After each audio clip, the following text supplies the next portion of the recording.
Hi, I'm Patty Hodge, and this is Dr. Nurse's Rock. Today's topic is financial self-care. The reason I'm talking about finances, I'm not a financial expert, is that in all my years working with persons with mental health problems, one of the major issues that caused stress for them was their financial state.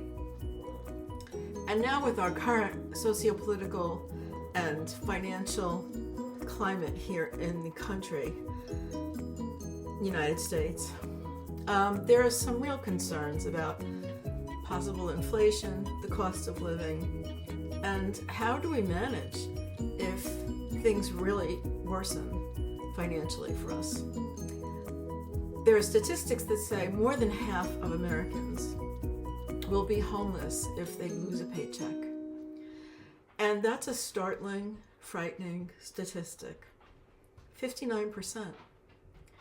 So what do we want to do to help ourselves be less stressed about money? I went online as usual, and every resource that I will mention today, I'll put a link in below as usual.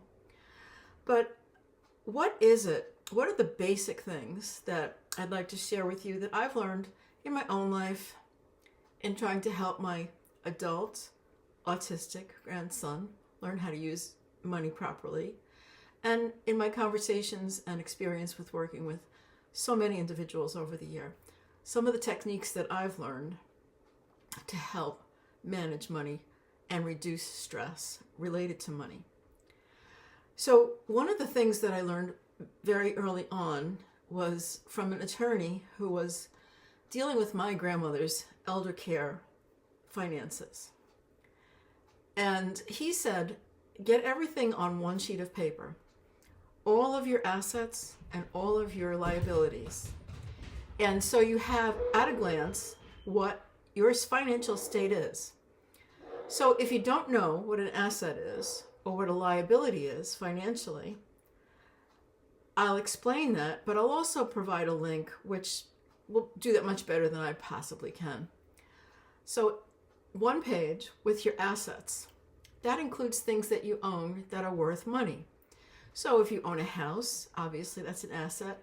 Your car, jewelry, maybe designer clothing. I'm not sure what else might be considered your assets, but perhaps you have collections, stamp collections, or something that might be valuable. A liability is whatever you owe, and that would be things like credit card debt, student loans, loans from other individuals that you promise to pay back or that are expected to be paid back, and any other thing that's draining your financial state that you really need to keep track of. So if you can do that one simple thing, and that means really knowing in depth what you actually are worth financially in the world. Now, I know that your worth is far more than what money you have or don't have. And I need you to understand that at a very deep level. You're very valuable. You're worth more than any billionaire in the eyes of humanity. So take a look. Empty out the piggy bank just to count what you have. Look at your bank accounts. Look at whatever assets you have, what they might be valued right now in the marketplace, and get it on a piece of paper. And do the same with what you owe. And have them side by side so you have a clear picture. We cannot do anything, we cannot change anything unless we acknowledge what it is that's going on. So this is the first step of the nursing process. If you remember, we're analyzing our financial situations when we do that. So first step, analyze it. Then get a handle on how you want to spend your money.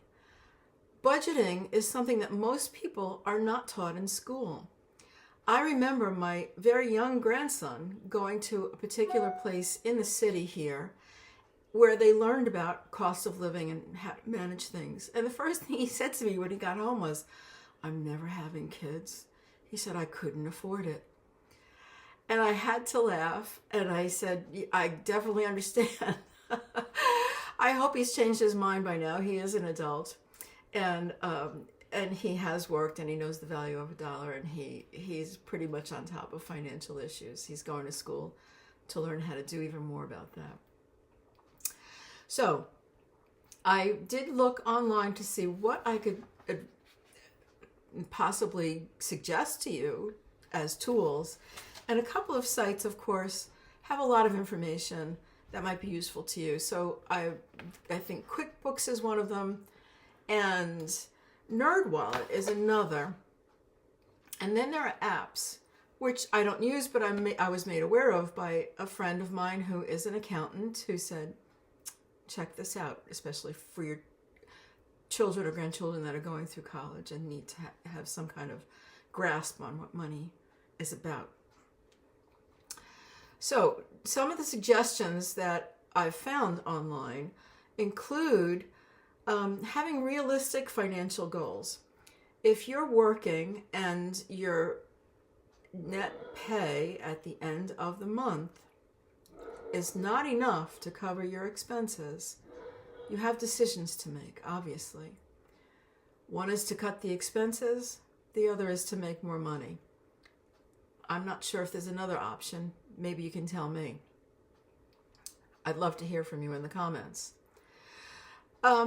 Understanding and tracking your expenses. Checking your balances frequently. I wonder how many of you know how to balance a checkbook. I don't use checks much anymore. It used to be the way that most of us paid our bills. Now we have debit cards and whatever other means electronically to pay our bills, and so we might not have really an understanding of how to keep a checkbook or how to keep a running balance of what money we have at the end of the day, at the end of the week, at the end of the month, at the end of the year. We're coming up on tax time, so that's another reason why I think it's important to take a look at this. So the other thing is to change your budget according to what you see over time as you're tracking and analyzing. If you see, well, you're spending a whole lot more on health issues or on entertainment, you might need to tweak that, especially if you're really struggling to make ends meet to pay the mortgage or the rent at the first of the month. So getting rid of debt is always an important thing to consider. And most people don't realize the amount of stress, emotional stress, that it has to carry debt when you know you should be paying it back. We live in a world where it's very easy to fall into owing too much money. And part of that is tracking your expenses. If you're busy scrolling Facebook or in social media and you just keep hitting those ads and you say, oh, well, that would be cool, or something on Amazon, it adds up at the end of the month. I know I sound like my grandmother, but I am a grandmother. There are ways to save, and we need to also make a distinction between what we need and what we want. So one of the things that I found was on NerdWallet. I'm going to show you this. You can download it yourself. And it helps you to take a look at the expenses and keep a track of them. Monthly income, expenses for needs, for wants. And wants include things like clothing, jewelry, dining out, special meals at home, alcohol, movie, concert and events, tickets, gym or club memberships, travel expenses, cable or streaming packages. Check it out. How many of those are you actually paying for now that you might not have been paying for last year? Home decor items, other things. Now, they mention alcohol here, and as a nurse practitioner in psychiatry, I also dealt with people who had addictive issues. Money is spent on illicit substances, not the best choice, and it can get you into trouble that you never really wanted. So, but be honest about it. If that's where your money is going, put it on your expense sheet. The goal here is to reduce your stress and to get charge of all aspects of your life. This is about self-care that requires real attention from you. All right.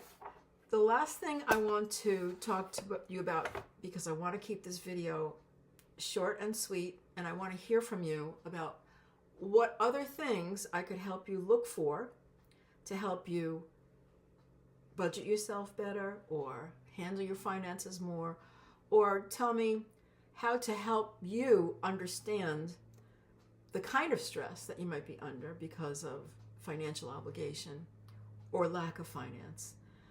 We all need food, shelter, and clothing, and, other things that make life worth living. I'm not saying you can't have those things. I'm saying you need to prioritize those things. One of the things that I found was a way to help my grandson save money. It's very difficult when there's some kind of limitation, maybe intellectually or emotionally, and you're reaching for things to make you feel better. Things cost money, and things take up space, and things are not going to ultimately quell that need that you have inside of you. So we talked often about what tools to use to save money. And I came across this thing around Christmas time. I was looking online for something to share. And it's called the 100 Envelope Savings Challenge. I want you to understand that I don't have any affiliations or links to any of these things financially. So I don't benefit if you explore these items, but I will show you where I found this. And that's up to you if you decide that you want to spend money on this. You could very easily make up a list like this on your own. This particular thing came in a folder. It has this 100 Envelope Savings Challenge tracker. And if you had 100 envelopes, I don't know if that's what you really want to do. This thing came with plastic inserts that have numbers from 1 to 100 on them. And the task that you would do here is, when you have some money to save, you would put a $1 bill in here, and $2 in here, and $3 in here, and etc., etc. As you go, $25 here, all the way up to a $100 envelope here. Okay, so $97 here, $100 here. And that also helps with arithmetic and understanding how to put bills together to make those amounts if you're trying to teach a child to do this. So $97, for instance, could be 4 $20 bills for your 80, one $10 bill for your 90, one $5 bill, and two singles. So that helps with concrete understanding of what currency is.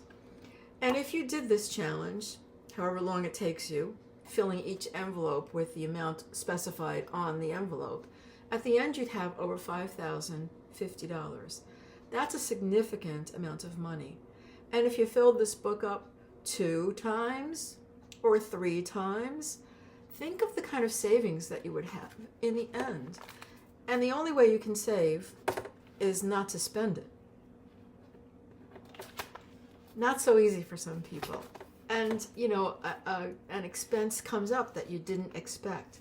So that's something that needs to be budgeted for. We all need to have a contingency fund. So my questions for you: do you know what I'm talking about? Was this clear? Was it helpful?